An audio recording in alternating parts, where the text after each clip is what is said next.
ನಗರದ ಸ್ವಚ್ಛತೆ, ಪ್ಲಾಸ್ಟಿಕ್ ಮುಕ್ತ ಪಾದಚಾರಿಗಳ ಅಂಗಡಿಗಳು, ನಗರದ ಪ್ರತಿ ಮನೆಗಳಿಗೆ ದಿನಸಿ, ತರಕಾರಿ ಹಾಗೂ ಅಗತ್ಯ ವಸ್ತುಗಳನ್ನು ಖರೀದಿ ಮಾಡಿ ತುಂಬಲು ಬಳಕೆಯಾಗುವ ಬ್ಯಾಗ್ಗಳನ್ನು ವಿತರಣೆ ಮಾಡುವ ವಿಚಾರ ಸೇರಿದಂತೆ ನಗರಸಭೆ ನಿಧಿಯನ್ನು ಬಳಸಬೇಕಾದ ಕಾರ್ಯಸೂಚಿಗಳ ಕುರಿತು ಇಂದು ನಗರಸಭೆ ಸಭಾಂಗಣದಲ್ಲಿ ಅಧ್ಯಕ್ಷರಾದ ವಾಸಿಲ್ ಅಲಿ ಖಾನ್ ರವರ ಅಧ್ಯಕ್ಷತೆಯಲ್ಲಿ ನಡೆದ ವಿಶೇಷ ಸಭೆಯಲ್ಲಿ ಮಾತನಾಡಿದರು.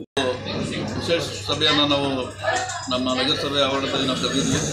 ಕೆಲವೊಂದು 5-6 ಸಬ್ಜೆಕ್ಟ್ನ ತುರ್ತಾಗಿ ಬೇಕಾಗಿತ್ತು ಅಭಿವೃದ್ಧಿ ವಿಚಾರದಲ್ಲಿ. ಅದರಲ್ಲಿ ಎಲ್ಲ ಸದಸ್ಯರು ಎಲ್ಲ ಒಮ್ಮತದಿಂದ ಎಲ್ಲ ಒಪ್ಪಿಗೆ ಕೊಟ್ಟಿದ್ದಾರೆ. ಒಂದು 31 ಕೋಟಿ ಕಾಮಗಾರಿ ಇದರಲ್ಲಿ ಮತ್ತು ಮಳಿಗೆ ಹರಾಜಿರಲಿ ಮತ್ತು IDSMT ಡಿಪಾಸಿಟ್ ಇರುವಂಥ ಠೇವಣಿ ಇರಲಿ ಮತ್ತು ನಾವು ಏನು ಪ್ಲಾಸ್ಟಿಕ್ನ ಸ್ವಲ್ಪ ಮುಕ್ತಾಗಿ ನಾವು ಮಾಡಬೇಕು ಟೌನಲ್ಲಿ ಅಂದ್ಬಿಟ್ಟು ಒಂದು ಮನೆಗೆ 1-2 ಬ್ಯಾಗ್ನ ಕೊಡಬೇಕು ಫ್ರೀಯಾಗಿ. ಯಾರು ಪ್ಲಾಸ್ಟಿಕ್ ಬಳಸಬೇಡಿ, ಅಂಗಡಿಗೆ ಹೋದಾಗ ಬಟ್ಟೆ ಬ್ಯಾಗ್ ತೊಗೊಂಡೋಗಿ ನೀವು ಏನು ಸಾಮಗ್ರಿ ಬೇಕು ಅಷ್ಟು ತೊಗೊಬನ್ನಿ ಅಂತ ನಾವು ಏನು ಮೊದಲು ಘೋಷಣೆ ಮಾಡಿದ್ದರ ಬಗ್ಗೆ ನಾವು ಸ್ಯಾಂಪಲ್ ತರಿಸಿದ್ದು ಬ್ಯಾಗ್ನ ನಾವೆಲ್ಲ ಸಭೆಯಲ್ಲಿ ಮೀರಿಟ್ಟು ಅದಕ್ಕೂ ಅನುಮೋದನೆ ಕೊಟ್ಟಿದ್ದಾರೆ. ಅದು ನಮ್ಮ ಬ್ಯಾಂಕ್ನವರು ನಾವು ಕೊಡ್ತೀವಿ ಅಂತ ಹೇಳಿದ್ದಾರೆ. ನಮ್ಮ ನಗರಸಭೆ ನಿಧಿಯಲ್ಲಿ ನಮ್ಮ ಹಣದ್ದು ಕೊರತೆ ಇರೋದ್ರಿಂದ ನಾವು ಕೊಡ್ತೀವಿ ಅಂತ ಅವ್ರು ಒಪ್ಕೊಂಡಿದ್ದಾರೆ.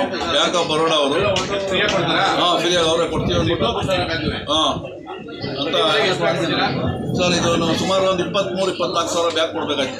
ಒಂದು 11,000 ಪ್ರಾಪರ್ಟಿ ಮನೆ ಅದೇ, ಆ ಮನೆಗೆ 2 ಅವಾಗ ಒಂದು ಸ್ವಲ್ಪ ಹೆಚ್ಚಿನ 1,000 ಜಾಸ್ತಿನೇ ಆಗ್ಬೋದು. ಯಾಕಂದರೆ ಸ್ವಲ್ಪ ಯಾರು ಆಚೆ ಇರೋರು ಸ್ವಲ್ಪ ಇರೋರು ಬೇಕಾಯ್ತದೆ. ಒಂದು ಸುಮಾರು 24-25 ಸಾವಿರನೇ. ಈಗ ಅದಕ್ಕೆ ಸರ್ ಈಗ ಕ್ರಮ ವಹಿಸಿಕೆ ನಾವು ಈಗ ಆದೇಶ ಕೊಟ್ಟಿದ್ದೀನಿ.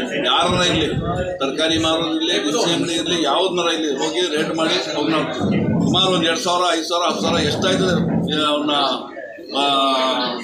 ದಂಡ ಹಾಕಿ ಒಂದು ಸತಿ 2 ಸತಿ ದಂಡ, 3ನೇ ಸತಿಗೆ FIR ಹಾಕಕ್ಕೆ ನಾವು ಇದು ಮಾಡ್ತಾ ಇದ್ದೀವಿ.